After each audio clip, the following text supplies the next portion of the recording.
우리가 마가복음 나누고 있습니다. 지난주에는 예수님께서 제자들에게 너희가 나를 버릴 것이다 하는 이 내용에 대해서 보았죠. 스가랴 선지자의 이 말씀처럼 예수님은 하나님께서 목자를 치실 때 양들이 흩어질 것을 말씀하셨습니다. 예수님께서 십자가를 지실 때 이 제자들도 어떻게 합니까? 도망갈 것이다, 배신할 것이다 말씀하셨죠. 그러나 제자들은 뭐라고 얘기합니까? 이를 부정하면서 절대로 그러하지 않겠다. 특히 베드로는 죽으면 죽었지 그러하지 않겠다 이렇게 이야기하는 것에 대해서 우리가 보았습니다. 오늘은 이어지는 이제 계속되는 내용인데요. 예수님께서 그렇게 베드로의 부인을 듣고도 내가 이 밤 닭이 2번 울기 전에 나를 3번 부인하리라 하시면서 이제 말씀으로 이어지는데, 오늘은 어떤 내용인지 같이 본문을 보면서 은혜를 나누면 좋겠습니다. 우리 32절 말씀 같이 한번 읽어보겠습니다. 시작. 그들이 겟세마네라 하는 곳에 이름에 예수께서 제자들에게 이르시되 내가 기도할 동안에 너희는 여기 앉아 있으라 하시고. 아멘. 자, 오늘 본문의 이 내용을 보면 이제 이 장소가 어디냐? 이제 겟세마네라 하는 이 곳입니다. 겟세마네는 감람산 한쪽 이 기슭에 있는 작은 이제 동산인데요. 아마도 이제 예루살렘이 보이는 이 동산을 겟세마네라 불렀던 것으로 보입니다. 근데 이 이름에는 뜻이 있는데, 이 겟세마네는 무슨 의미냐면 이 기름을 짜는 틀을 뜻합니다. 기름을 짜는 틀. 여러분, 우리나라도 참기름이나 들기름 짜죠, 그죠? 네. 이 이스라엘도 당시에 이 올리브 열매를 짜서 올리브유를 만들었습니다. 그래서 올리브유를 가지고 많은 요리에 이렇게 넣어서 먹었는데요. 그래서 이 동산에 이 그 기름 짜는 틀이 있어서 이렇게 겟세마네라 이렇게 불렸던 거로 알려져 있는데, 근데 여기에는 이제 영적인 의미가 있습니다. 제가 수요 성경대학 때도 여러 번 나누었지만, 이 기름을 짜는 틀을 의미하는 것은 이제 올리브 열매가 으깨어 기름이 짜여지듯 주님께서 이제 당하실 고난을 상징하는 거예요. 여러분, 예수님께서 지금 어떤 길을 가십니까? 십자가의 길을 가시죠. 이 예수님도 십자가에서 이처럼 완전히 으깨지고 깨어질 것을 상징하는 거예요. 그래서 이 고난의 십자가가 바로 앞에 있고, 주님은 이 겟세마네 동산에서 이제 기도하고자 말씀하고 있는 건데요. 그래서 오늘 이 본문을 보면은 이 동산에서 십자가를 바라보시며 예수님의 마음이 어떠했는지가 너무도 잘 나타나 있습니다. 33절, 34절을 보면 예수님께서 이제 제자들에게 내가 기도할 동안에 너희는 여기 있으라 하면서 베드로와 야고보와 요한은 이제 데리고 올라가셨습니다. 그러면서 예수님이 이들에게 무엇을 말씀하시냐? 여러분 잘 보세요. 심히 놀라시며 슬퍼하사 말씀하시되 내 마음이 심히 고민하여 죽게 되었으니 너희는 여기 머물러 깨어 있으라 이렇게 말씀하셨습니다. 여러분, 예수님의 마음이 어떠했는지, 심정이 어떠했는지 잘 드러나 있죠. 주님은 심히 놀라시고 슬퍼하시고, 그러면서 제자들에게 내가 이제 고민하여 죽게 되었다 이렇게 말씀을 하고 있는 거예요. 그러니까 주님의 마음이 이처럼 괴롭고 힘드셨다, 슬프셨다, 고통 가운데 계셨다는 것을 알 수 있는 거죠. 왜 그럴까요? 앞서 이야기했지만 이제 정말 십자가의 때가 가까이 왔습니다. 예수님께서 정말 이 올리브 열매처럼 깨어지시고 으깨어지시는 이 때가 바로 앞에 왔다는 것이죠. 여러분, 예수님도 하나님의 아들이시지만 완전히 우리와 동일한 인간의 몸을 입고 이 땅에 오셨습니다. 그러니까 이 육신의 감정이 그러했다는 것이죠. 이제 주님은요, 이날 밤에 체포되실 것이고 또 밤새 신문을 당하실 것이고 다음 날에 십자가에 달려 죽으십니다. 그러니 예수님이 이때를 보고 그처럼 안타까우시고 슬퍼하셨다는 것을 알 수가 있는 것이죠. 그래서 히브리서 5장 7절에도 이런 내용이 있습니다.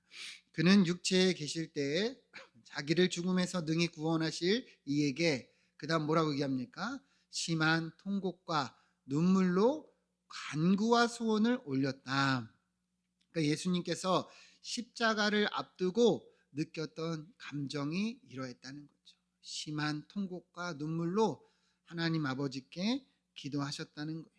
왜 그렇습니까? 이 십자가의 형벌이 너무도 크고 가혹했기 때문이죠. 예수님도 육신의 몸으로 이것을 감당하기가 너무도 두렵고 그리고 고통스러웠던 거예요. 그런데 단순히 예수님이 이렇게 기도하시고 이렇게 슬퍼하신 것은 육신의 이 고통을 입어서 그런 것이 아닙니다.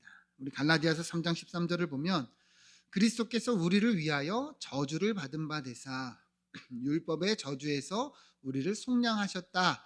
기록된 바 나무에 달린 자마다 저주 아래에 있는 자라 하였음이라 이렇게 얘기를 합니다. 율법을 보면 나무에 달린 자는 하나님의 저주를 받은 자라고 말씀합니다. 그런데 예수님께서 이 나무 십자가에 달려 죽으시죠. 그러니까 이것이 무엇을 상징하는 거예요?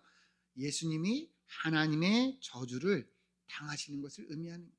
그러니까 여러분, 예수님이 이처럼 괴로우셨던 것은 단순히 이 육신의 형벌이 때문이 아니라 하나님께 그렇게 저주를 받고 분리되고 단절되는 그 자체를 두려워하셨다는 것을 알 수가 있는 거죠. 하나님과 예수님은 한 분이십니다. 그죠?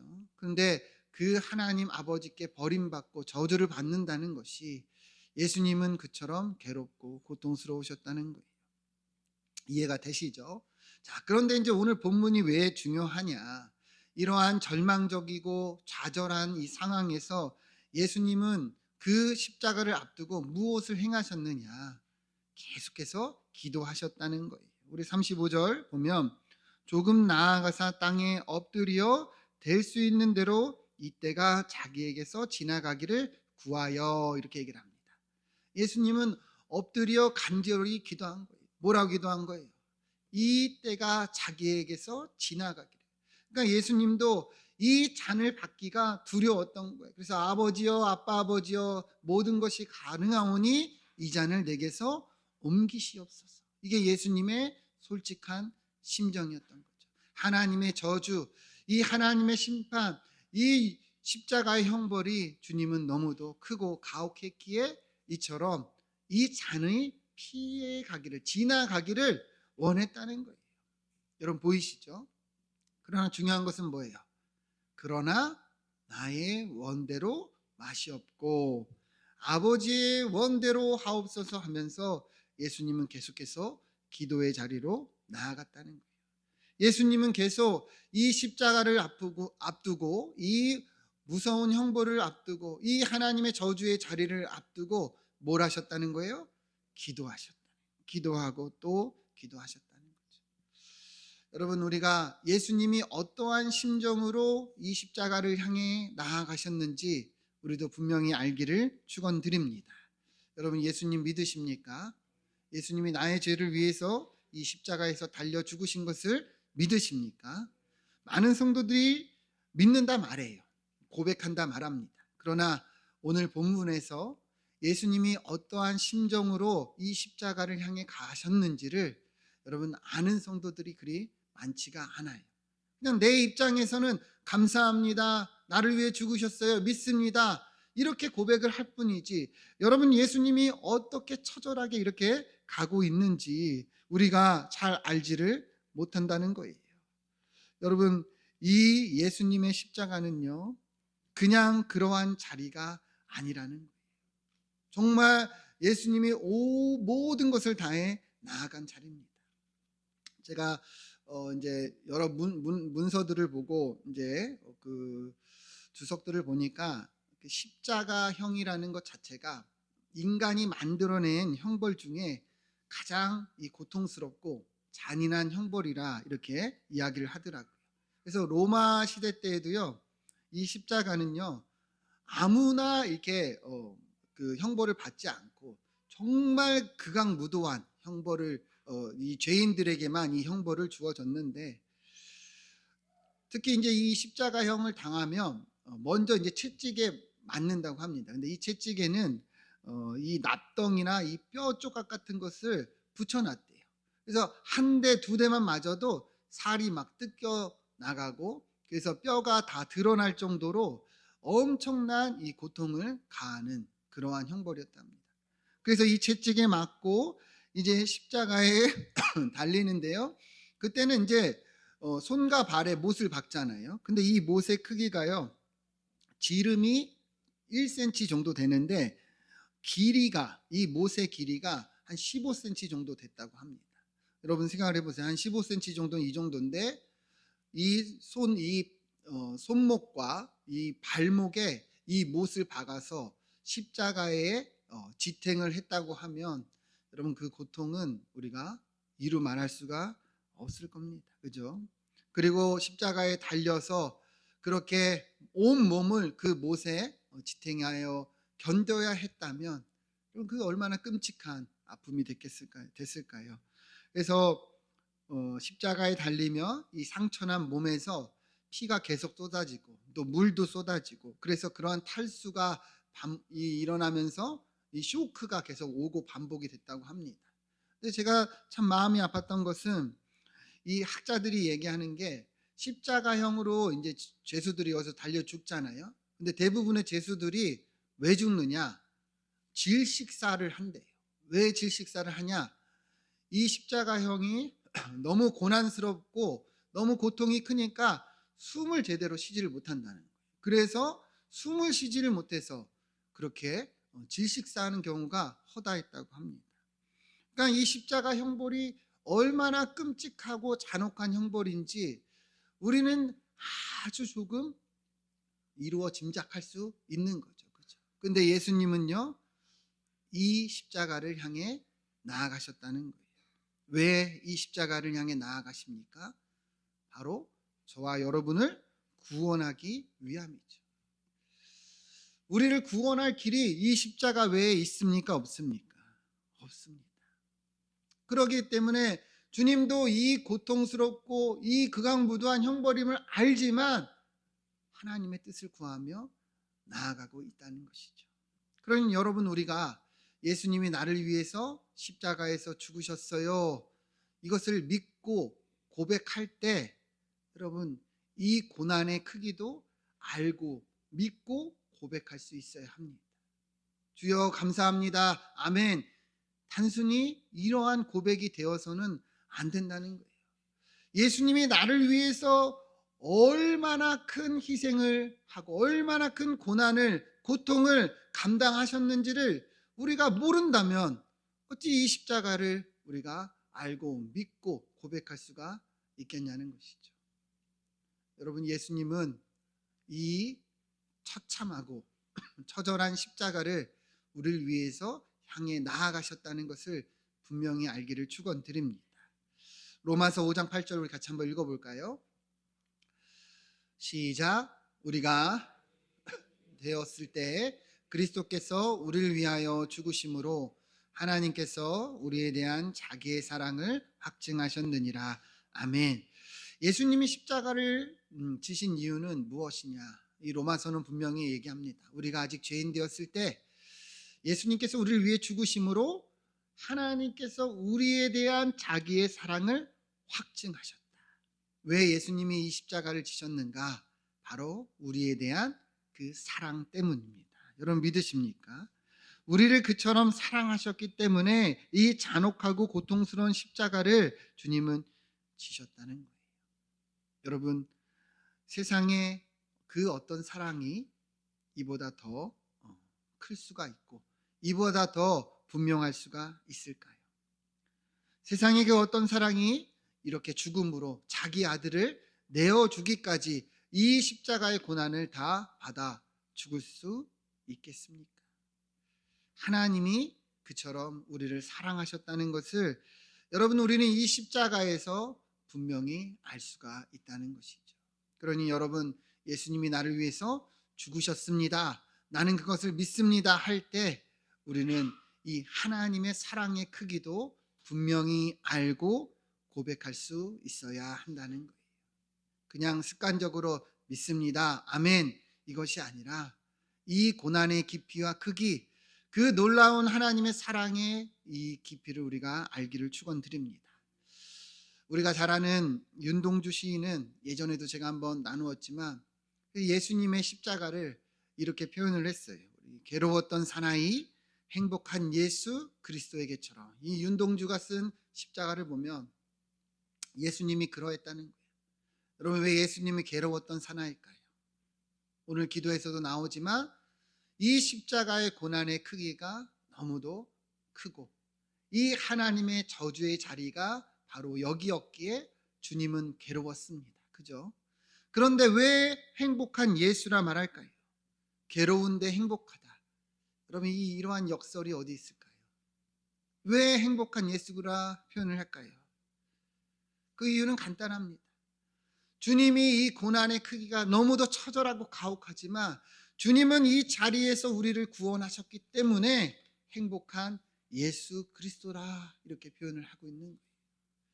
여러분, 예수님의 십자가의 의미가 바로 이러한 것이에요. 여러분, 우리도 바로 알기를 축원드립니다. 주님은 우리에게 뭐라고 얘기하셨습니까? 너희도 나를 따르려거든 자기를 부인하고 자기 십자가를 지고 나를 따르라 이렇게 말씀하셨습니다. 그러니까 여러분, 우리의 삶에도 십자가가 있다는 거예요, 없다는 거예요? 있다는 거예요. 주님을 따르려면 십자가가 있다는 거예요. 그런데 많은 성도들이 이 십자가의 의미를 잘 모른다는 거예요. 여러분, 예수님은 나를 위해서 어떤 십자가를 지셨는지 우리가 분명히 안다면 우리도 주님을 위해서 어떤 십자가를 지어야 하는지 분명히 알아야 되는 거예요. 우리의 삶에도 하나님의 뜻을 향해 나아가는데 고난도 있고 역경도 있다는 거예요. 여러분, 고난도 있고 역경도 있다는 거예요. 여러분, 이것이 너무도 분명하다는 거예요. 예수님은 분명히 얘기했잖아요. 자기 십자가를 지고 나를 따르라. 근데 많은 성도들이 이거를 모른다는 거예요. 그래서 예수님 때문에 고난을 받고 예수님 때문에 어려움을 당하면 왜 내가 이러한 고난을 당해야 되느냐? 내가 왜 신앙생활을 하는데 이렇게 힘들어야 하느냐? 내가 왜 이 교회를 다니면서 이렇게 어려움을 겪어야 하느냐? 완전히 다른 길을 가고 있다는 것이죠. 여러분, 예수님은요, 우리를 사랑하셔서 기꺼이 이 길을 가셨다는 것을 분명히 알기를 축원드립니다. 우리도 여러분 앞에 있는 고난과 역경이 그 십자가가 여러분 예수 그리스도를 사랑하는 확증의 자리요, 주님을 사랑하는 그 증거의 자리인 줄 알고 여러분 우리도 기꺼이 따르기를 축원드립니다. 고난이 올 때, 어려움이 올 때 행복한 예수 그리스도처럼 우리도 기꺼이 즐거움으로 나아가길 소망합니다. 여러분, 예수 믿으면 얼마나 많은 어렵고 힘든 일들이 있습니까? 이전에도 있었고 앞으로도 있을 거예요. 우리 교회에도 참 그런 일들이 많았죠.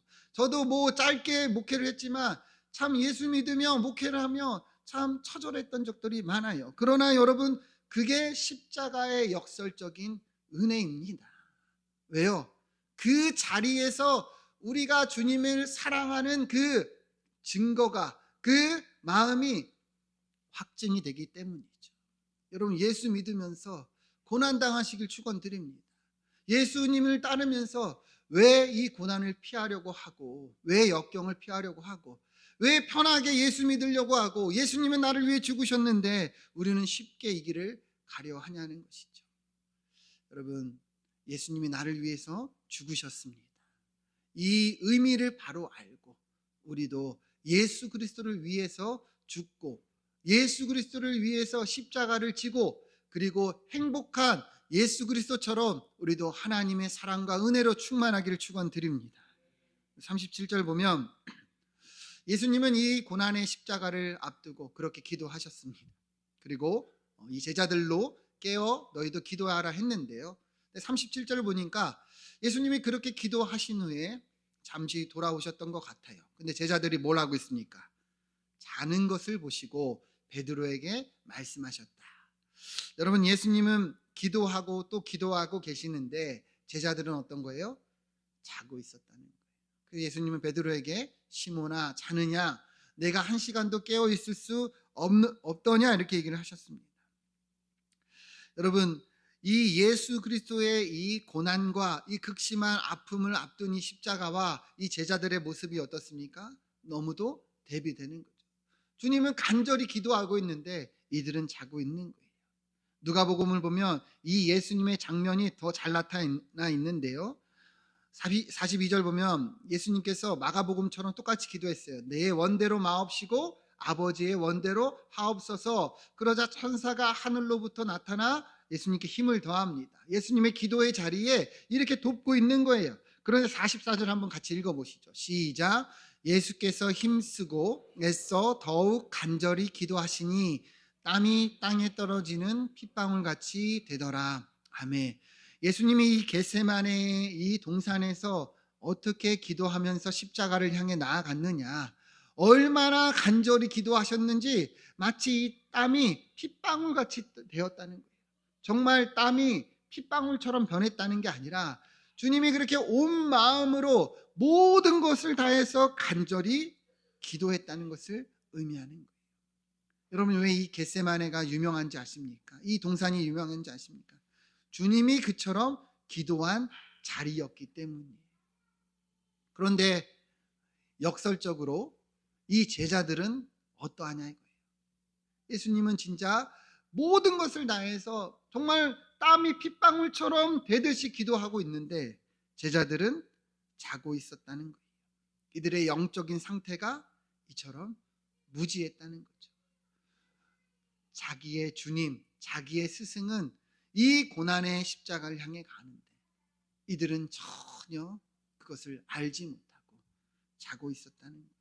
주님은 온 힘을 다해서 하나님을 붙잡고 있는데 이들은 그저 쉬고 있었다는 거예요.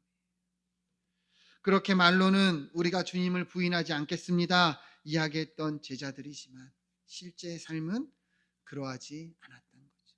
죽으면 죽을지언정 나는 주님을 부인하지 않겠습니다. 나는 어떻게든 주님을 따라가고 주님 옆에 있겠습니다 했던 베드로도 그렇게 자고 있었다는 거예요. 여러분, 예수님의 마음이 어땠을까요? 예수님의 심정이 어땠을까요? 얼마나 고독하고 외롭고 마음이 안타까우셨을까? 그 육신의 몸을 입으신 주님이 분명히 이렇게 느끼셨을 거예요. 그러나 예수님은 이렇게 말씀하십니다. 이러한 잠든 제자들을 향해서 38절 보면 시험에 들지 않게 깨어 있어 기도하라. 마음에는 원이로되 육신이 약하도다.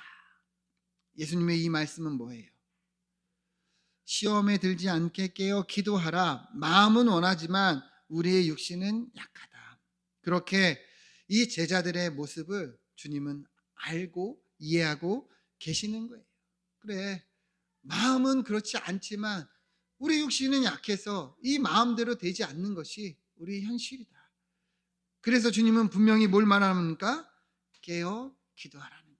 그러니까 우리가 육신을 이길 수 있는 유일한 길이 무엇이냐? 바로 깨어 기도하는 것이다.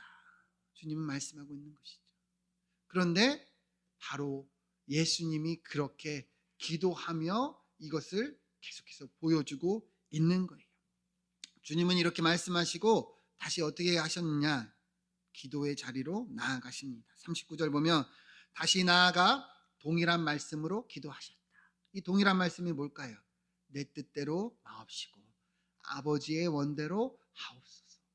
예수님은 이 고난의 십자가를 앞두고 계속해서 뭘 구한 거예요? 하나님의 뜻을 구하고 이 땀이 피와 같이 변할 정도로 주님은 간절히 붙잡고 부르짖었다는 것을 알 수 있는 거죠. 그러나 다시 오실 때 이 제자들은 또 어떻게 합니까? 여전히 자고 있었다는 거예요. 그들의 눈이 심히 피곤하여 이제는 예수님께 무엇으로 대답할 줄을 알지 못했다. 이제는 그냥 변명할 거리도 없는 거예요. 예수님이 분명히 말씀하셨음에도 또 자고 있으니까 이제는 뭐 할 말이 없는 거죠. 예수님은 그처럼 이 처절한 현장에서 기도하시는데 이들은 여전히 너무도 거리감을 가지고 자고 있었다는 거예요. 근데 41절 보면 예수님이 다시 가서 기도하시고 또 오셨습니다. 또 똑같이 기도하셨겠죠. 하나님의 뜻대로 하옵소서 하면서 기도하고 돌아왔는데 이 제자들이 어떻게 합니까? 여전히 자고 있었다는 거예요. 그래서 주님은 뭐라고 말씀하십니까? 이제는 자고 쉬라. 그만 되었다. 때가 왔도다. 이렇게 말씀합니다. 여기서 이 의미가 중요한 것이 무엇입니까? 앞서 예수님은 어떻게 기도하셨어요? 나의 원대로 마옵시고 아버지의 원대로 하옵소서. 예수님은 이 십자가를 피하고 싶으셨습니다. 그러나 하나님의 뜻을 구하며 나아갔죠. 근데 계속 기도의 자리로 나아가면 나아갈수록 어떻습니까? 하나님의 뜻에 가까이 하고 있는 거죠. 이제는 나아가 세 번째 기도하고 오셨을 때는 이제 때가 되었도다 하면서 하나님의 뜻을 선포하고 있다는 거예요. 담대하게 이제는 그 하나님의 이 뜻을 향해 나아가고 있다는 거예요. 기도하면 기도할수록 주님은 그러했다는 거예요. 이 잔을 내게서 옮기시옵소서 했던 주님의 기도가 이제는 때가 왔도다. 하나님의 때가 왔다. 이 십자가의 때가 왔음을 담대히 선포하고 기꺼이 나아가고 있음을 분명히 알 수 있는 거예요. 여러분, 왜 예수님께서 깨어 기도하라 말씀하시는지 아시겠습니까? 시험에 들지 않으려면 기도해야 된다. 예수님이 직접 이것을 보여주고 있는 거예요. 주님은 기도하면 기도할수록 하나님의 뜻에 가까이 나아갔고 그 뜻을 이루고 있다는 거예요. 그러나 기도하지 않을 때는 어떤 거예요? 이 제자들의 모습처럼 이 원함은 있지만 육신이 따르지 않아 잠들고 지치고 넘어질 뿐이라는 것을 알 수가 있는 것이죠. 여러분, 기도할 때 하나님의 뜻에 순종할 수 있는 힘과 능력을 얻게 된다는 거예요. 기도할 때 상황과 환경이 아니라 하나님 아버지의 뜻을 구하고 이룰 수 있게 된다는 것을 분명하게 말씀하고 있는 거죠. 왜 오늘 본문이 중요하냐? 이 겟세마네의 기도가 중요하냐? 예수님께서 몸소 이것을 보여주신 거예요. 주님은 모든 것을 다해서 기도하셨습니다. 정말 이 땀이 핏방울처럼 변할 정도로 모든 것을 쏟아 부으셨어요. 그렇게 기도하니 어떤 일이 일어납니까? 이 끔찍한 형벌의 십자가를 담대히 선포하며 나아갈 수 있게 되었다는 거예요. 여러분, 기도는 이러한 것입니다. 우리가 기도할 때 우리에게도 이러한 역사가 일어날 줄 믿습니다. 기도할 때 우리도 하나님의 뜻을 바라볼 수 있게 된다는 거예요. 기도하지 않을 때는 어떻습니까? 왜 나에게 이러한 고난이 있습니까? 왜 나는 이렇게 힘듭니까? 이 상황과 환경을 절망하고 그리고 불평하고 그렇게 좌절과 절망으로 가득했던 그러한 삶이지만 하나님 앞에 기도하고 나아가면 어떻게 되는 거예요? 내려놓게 되고 맡기게 되고 상황과 환경을 넘어서서 하나님의 뜻을 구하며 그 뜻을 이루게 된다는 것이죠. 이게 기도의 능력인 거예요. 여러분들이 붙잡고 여러분들이 붙들고 살아가는 게 우리 성도의 삶이 아니라 하나님께 내어드리고 하나님께 맡기고 하나님의 뜻을 구하는 게 우리 성도의 삶이라는 거예요. 그 방법이 뭐라고요? 기도라는 것입니다. 수많은 성도들의 삶이 그러했고 믿음의 선진들이 그러했고 수많은 간증들이 그러합니다.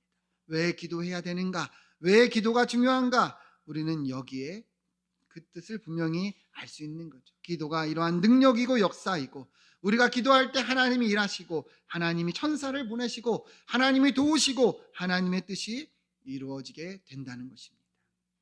여러분, 우리도 살다 보면 겟세마네의 동산이 있죠. 어려운 순간들이 있고 처절한 이 고난의 이 현실이 있을 때도 있습니다. 여러분, 그러나 그때가 기도할 때인 것을 바로 알기를 축원드립니다.